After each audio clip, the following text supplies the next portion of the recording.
ये वहाँ यूनिवर्सिटी में पढ़ा करते थे अमेरिका में। और एक दिन जब कैफेटेरिया में कुछ खाने गए तो थाली में भोजन लिया, जाकर के बैठ गए टेबल पे। जैसे ही टेबल पे बैठे तो वहाँ उनका एक प्रोफेसर बैठा हुआ, वो अंग्रेज प्रोफेसर इनसे चिढ़ता भी था, बहुत चिढ़ता था। हाँ, तो जैसे ही अंग्रेज प्रोफेसर ने देखा कि ये स्वामी विवेकानंद आके बैठ गया है तो एकदम बोला वो, pigs don't sit next to swan, सुअर जो है हंस के पास नहीं बैठा करते हैं, ऐसा प्रोफेसर बोला उनको। स्वामी विवेकानंद मुस्कुराए, बोले सुअर हंस के पास नहीं बैठते? बोले नहीं बैठते। बोले ओके ठीक है, मैं उड़ जाता हूँ फिर। और उठ के प्लेट निकल पड़े। सारे बच्चे हंसने लग गए। वो सोच रहा था कि भाई इसको सुअर बोलूं, ये कहते हैं मैं उड़ जाता हूँ, तो बेचारे प्रोफेसर की बेइज्जती हो गई। वो बोला मैं उड़ जाता हूँ, मतलब ये हंस तो सुअर, तो बेचारे जब सब हंसने लगे तो प्रोफेसर को बहुत बुरा लगा। उसने सोचा है मैं इसकी बेइज्जती करता हूँ, चिंता मत कर, तू क्लास में, तेरे को क्लास में देखता हूँ। वो स्वामी विवेकानंद क्लास में आके बैठे तो प्रोफेसर ने कहा ए तुम खड़े हो जाओ। स्वामी विवेकानंद को खड़ा कर दिया। खड़ा करके बोले, अगर दो थैले मिलेंगे बाजार में, एक में धन एक में बुद्धि, स्वामी विवेकानंद तुम क्या उठाओगे? तो स्वामी विवेकानंद मुस्कुराए, बोले मैं धन वाला थैला उठा लूंगा। बोले देखा, मुझको पहले ही पता था, है जी। तो बोला, प्रोफेसर बोला अचानक, बोला आप क्या करते? प्रोफेसर बोला मैं बुद्धि का थैला उठाता, बुद्धि जरूरी है।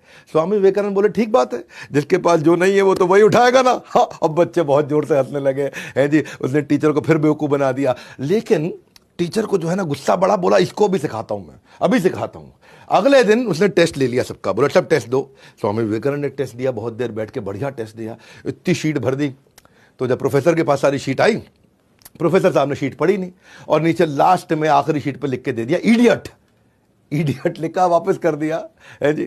स्वामी विवेकानंद ने देखा कि भाई ये प्रोफेसर ने पढ़ा नहीं है और नीचे लास्ट में इडियट लिख दिया है। तो वापस गए प्रोफेसर के पास, बोले प्रोफेसर साहब, हाँ गुरुजी, आपने जो है साइन करके अपना नाम तो लिख दिया लेकिन मेरे को मार्क्स तो दिया ही नहीं।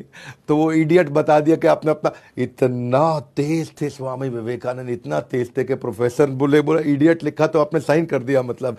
सो स्वामी विवेकानंद का मानना था कि अगर आप अपने आप को कमजोर मानोगे तो आप कमजोर हो जाओगे, और अगर अपने आप को शक्तिशाली मानोगे तो आप शक्तिशाली हो जाओगे। मानसिक रूप से बहुत बुद्धिमान, अलग ही प्रकार के टिट फॉर टैट करने वाले, क्योंकि अंग्रेज लोग चिढ़ा करते थे उन दिनों भारतीयों से। तो एक दिन ट्रेन में जा रहे थे और जब स्वामी जी ट्रेन में जा रहे थे तो थोड़ा बर्थ होती है ट्रेन की, जान बेड जैसा होता है, उस पर लेट गए, उनकी आंख लग गई। तो बाजू में अंग्रेज बैठा था। अंग्रेज ने देखा ये स्वामी जी बैठे, चिढ़ते थे उनसे वो, तो उनका जूता उतारा, निकाल करके खिड़की से बाहर फेंक दिया। अच्छा, स्वामी जी ने देख लिया कि खिड़की से बाहर फेंका पर वो कुछ बोले नहीं, और अंग्रेज भी देखा स्वामी कुछ बोल नहीं रहा है, तो अंग्रेज को लगा इसको अंग्रेजी आती नहीं होगी या मुझसे डर गया है, तो ये कुछ बोल नहीं पा रहा है मेरे आगे। स्वामी जी चुपचाप लेटे रहे। थोड़ी देर में अंग्रेज को भी नींद लग गई। जब अंग्रेज को नींद लगी तो स्वामी जी ने जो है उठे, उनका हैट और अंग्रेज का कोट उठा करके खिड़की से बाहर फेंक दिया। जब अंग्रेज उठा तो देखा भाई हैट कोट कहीं मिल नहीं रहा। तो बोले स्वामी जी आपने मेरा हैट कोट देखा है? बोले हाँ देखा है। बोले कहाँ है वो?